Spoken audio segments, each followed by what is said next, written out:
अस्सलाम वालेकुम नाज़रीन, आज हमारे साथ डॉक्टर सोफिया मौजूद है और जो कि एक सीनियर एक्टर भी है और डॉक्टरी का शोबा भी सही अंजाम दे रही हैं। तो मुलाकात करते हैं। अस्सलाम वालेकुम डॉक्टर साहब, कैसे हैं आप? अल्हम्दुलिल्लाह। हमारे नाज़रीन को बताइएगा, आपका जियो पे भी चले, पीटीवी पे भी चले और माशाल्लाह इस दराज से आप इस शोबिज़ इंडस्ट्री से मुंसलिक हैं, तो आपने किन किन आर्टिस्ट के साथ काम किया और कब से आपका आगाज़ था? मेरा ताल्लुक़ मुल्तान से था। मुल्तान से मैं लाहौर आई सिर्फ इस शौक़ के लिए। म्यूज़िक मेरा शौक़ था। म्यूज़िक में आई दिलदार भट्टी साहब उस वक्त होते थे, उन्होंने मुझे इंट्रोड्यूस करवाया। और उसके अलावा सराइकी गीत किए, उर्दू गीत किए, नीलाम घर किया और शोज़ के अलावा फिर मैं ड्रामे की तरफ आ गई, क्योंकि उस वक्त पीटीवी के ड्रामे थे और पीटीवी के ड्रामों में ये था कि चांस मिल जाता था, आर्टिस्ट की कमी थी। और अब तो बहुत ज़्यादा आर्टिस्ट हैं, बारी नहीं आती और ख़ास तौर पर न्यू टैलेंट को काम नहीं मिल रहा होता, क्योंकि उसकी वजह ये कि चैनल बहुत ज़्यादा हो गए और मुख्तलिफ चैनल पे काम करना तो वो बात की बात है। लेकिन मेरा आगाज़ जो है पीटीवी से है। पीटीवी पे मैं आई थी और मैंने मुख्तलिफ डायरेक्टर्स यावर हयात साहब, ताहिर रिजवी, कंबली शाह साहब, उसके अलावा राशिद डार साहब, इनके साथ काम किया है। मतलब सिंगिंग भी आपका शौक़ है और शोबिज़ भी। तो डॉक्टर का पैशन कहाँ पर जाकर? ये पैशन मैंने जब पढ़ रही थी, मैं मुल्तान में मेरी जॉब थी, तभी मैंने सेकंड टाइम ये होम्योपैथी कॉलेज ज्वाइन कर लिया। जी। वो मेरा ऐसे स्टडी के लिहाज से, और वहाँ 3 साल मैंने किया। फिर उसका थोड़ी प्रैक्टिस की, फिर लाहौर आ गई। लाहौर आने के बाद कुछ अर्सा प्रैक्टिस की एक डॉक्टर साहब के साथ, लेकिन फिर वो चूँकि अंदर जो हमारे एक जम्स थे आर्टिस्ट के, एक एक्टर छुपा तो वो बैठे नहीं देता। एक्टर भी नहीं था, वो सिंगिंग थी कि हम सिंगिंग करने आए थे, हम सीखें। और सीखने के लिए मैंने फिर सबसे पहले अपने एक उस्ताद थे ख़ावर खिलजी साहब, गुलबर्ग में उनकी एकेडमी थी, उनसे सीखा। और मुजाहिद हुसैन साहब टीवी के थे नीलाम घर के, उनसे थोड़ी हेल्प ली। और फिर उसके बाद जो थे सैयद ज़हीर रिजवी, जिनकी मैं अभी भी शागिर्द हूँ।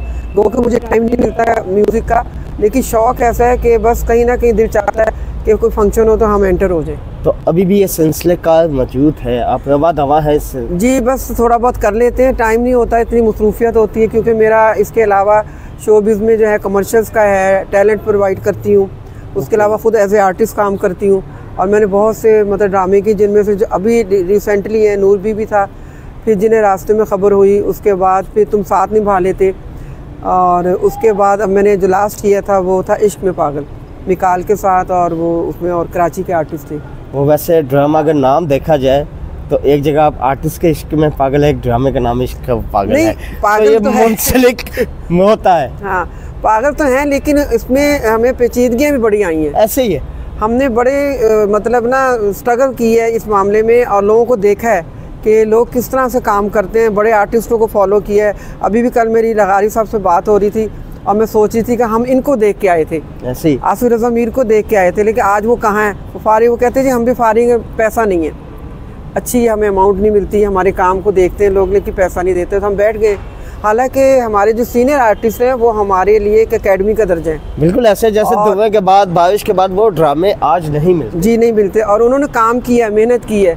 और आप देखें पुराने जो ड्रामे पीटीवी के, वो अब अगर हमारी नई जनरेशन देखे तो उनका फ़ायदा है। लेकिन नई जनरेशन जो है ना, वो शॉर्टकट रास्ता अख्तियार करती है, वो चाहती है कि हम जल्दी से आर्टिस्ट बन जाएं और हम मेहनत ना करें। तो आपने अपना प्राइवेट प्रोडक्शन हाउस बनाया जहाँ से आप न्यू टैलेंट देते हैं? जी बिल्कुल, स्काई एंटरटेनमेंट के नाम से मेरा है, और मेरे से आर्टिस्ट लेते हैं सारे प्रोड्यूसर, और ख़ास तौर पे जो हमारे आर्टिस्ट जाते हैं वो फिर वापस नहीं आते। अभी वो ये तो आपको कह सकते हैं अभी करंट कोई पाइपलाइन में आपकी चीज़ें चालू रही हैं? जी, कल मेरा एक कमर्शियल रिकॉर्ड हुआ था, उसके अलावा एक मेरा जियो पे कमर्शियल चल रहा है दिल का रिश्ता। उसके अलावा मैंने शॉर्ट मूवीज़ की हैं 3, जो एक 14 फरवरी को रिलीज़ हो रही है, एक इश्क खुदा की है, और अब सीरियल जो है उसकी तरफ आ गए, दोबारा से काम आ गया, क्योंकि बीच में काफ़ी गैप आया है। ऐसे ही हमारे आर्टिस्ट बिल्कुल फारिग हो गए थे, सीनियर आर्टिस्ट भी, जूनियर भी, और जो नया टैलेंट था वो तो बिल्कुल ही नहीं सामने आ रहा था। अब शुक्र अल्हम्दुलिल्लाह कि लाहौर में काम फिर से हुआ है और लोगों के चेहरों पर रौनक आई है और लोगों को ये एहसास हुआ कि अब हम काम करेंगे। माशाल्लाह आपने अपनी हेल्थ भी बड़ी कंट्रोल की, एक डॉक्टर है, जाहिर बात है अपनी फिटनेस भी आपने साथ साथ रखी हुई है। बस काम करते फिटनेस और कुछ भी नहीं, टाइम ही नहीं मिलता, और दूसरों का ख्याल करते हैं, अपना ख्याल करें ना करें। लेकिन मेरी बस नई जनरेशन को ये है कि सीनियर लोगों से सीखें, उनका अदब करें जी। जब जितना आप अदब करेंगे उतना आपको मिलेगा। और मैं देखती हूँ कई जूनियर आर्टिस्ट हम लोग जाते हैं, वो खड़े होकर अपनी जगह नहीं देना चाहते, वो कहते हैं कि पता नहीं कौन आ गई है।